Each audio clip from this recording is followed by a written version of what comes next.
Hello, today I'm reading a Tsukishima Kei ex-listener, and it is called The Butterfly Effect. And before I get started on today's video, I just wanted to say, if you want me to do like any character from literally anything, I would totally do that. Just leave it in the comment section down below, because I did just start, so I've kind of just been reading whatever I want to, but I will definitely, I would definitely read I would definitely read a fanfiction on whatever you request. Just leave it down below. Okay, I'm rambling. Let's get into today's video.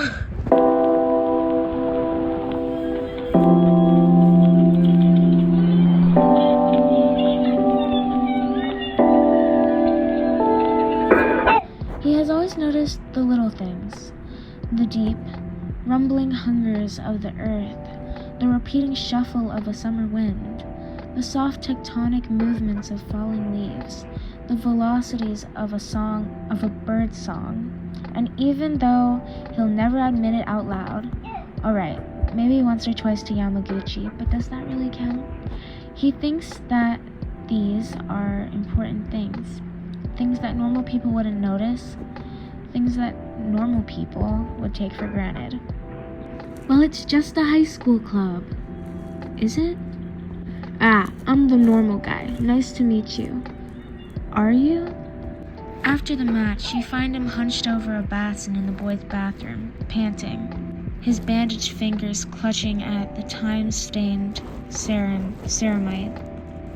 His shoulders shaking as he tried to relearn the meaning of breath, of air, of only and just.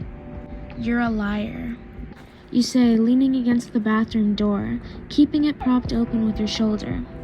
You're not supposed to be in here. He deadpans, glancing at you in the watermarked mirror. He sighs, splashing his face with his good hand before twisting off the faucet. Slowly, he unbends himself, straightening up to his full height, dragging the back of his injured hand over his lips as he turned towards you. Come on, they'll be wondering where we are, and I don't need any more rumors of us dating going around school. His voice is calm, his expression is neutral as he brushes past you, but he doesn't miss the way your eyes follow him like a motion-based tracker. He can almost feel the crosshairs on his two flushed cheeks and his waterlogged eyelashes. He turns back and raises an eyebrow. His heart is a flat line of an earthquake city, his stomach a tangle of twisted phone lines, all static and electricity and unsaid words. So you have heard them, you muse as you fall into step next to him. He scoffs as he runs a hand through his sweat-slicked hair. People at school aren't known for their tact, especially not about stuff like this. You grin, linking your hands behind your back as you dance 3 steps in front of him, reveling in the way he narrows his eyes, in the way his steps stutter.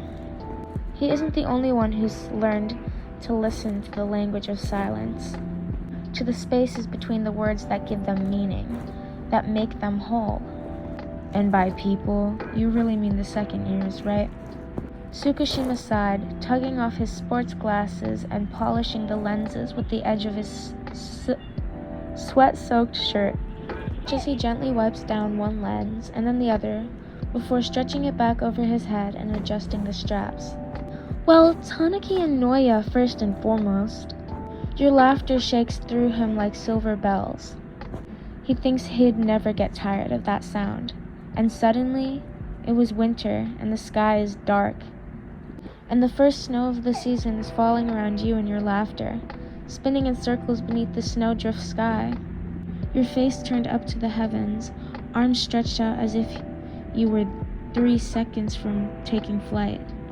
Suki, look, snow! He resisted the urge to smile, so he rolled his eyes instead.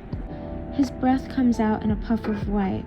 And somewhere out there, he knows that 100,000 other kids just like them are lifting their heads up, marveling in the falling snow.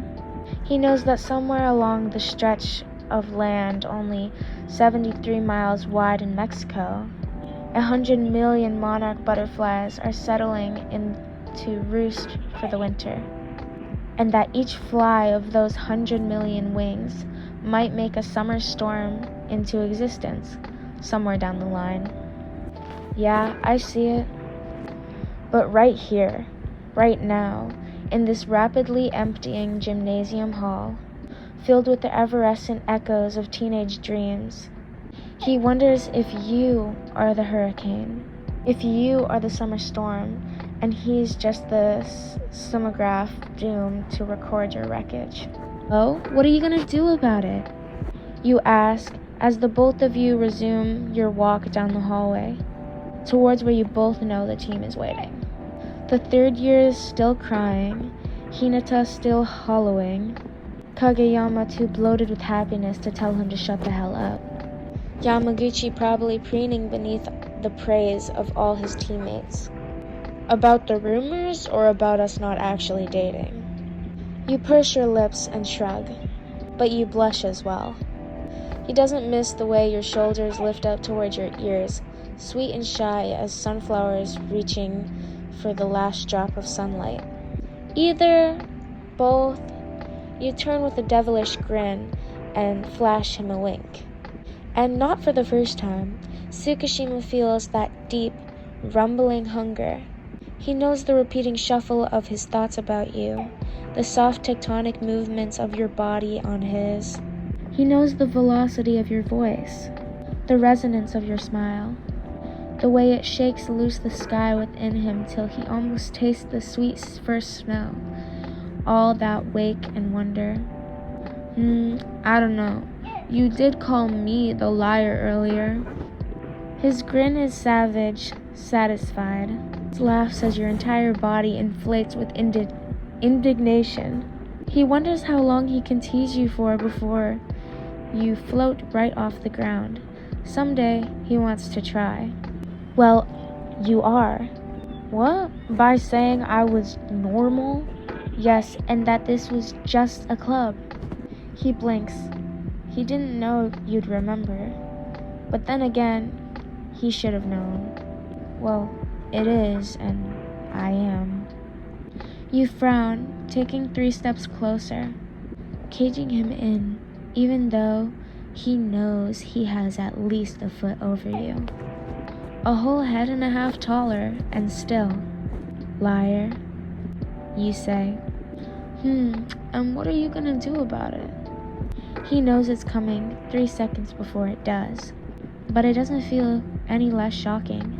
The warmth of your lips on his, the half-stolen breath still poisoned in his chest, the widening of his eyes before they fluttered shut.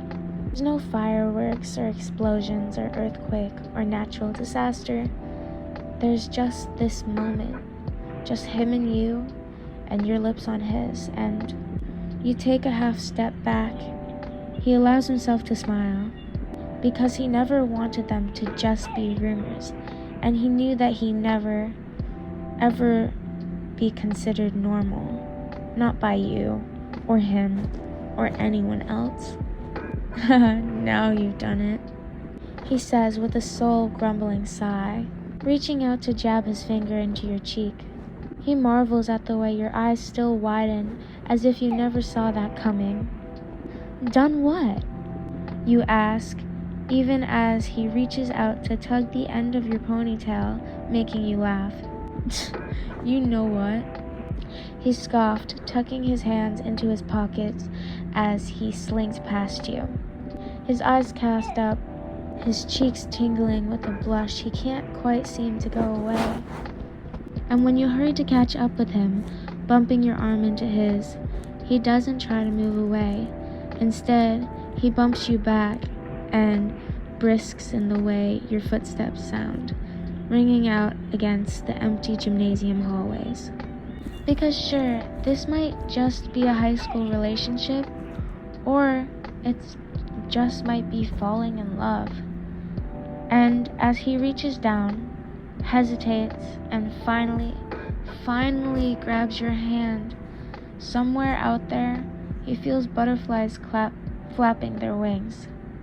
The end. I hope you enjoyed. Have a lovely day or night. Goodbye.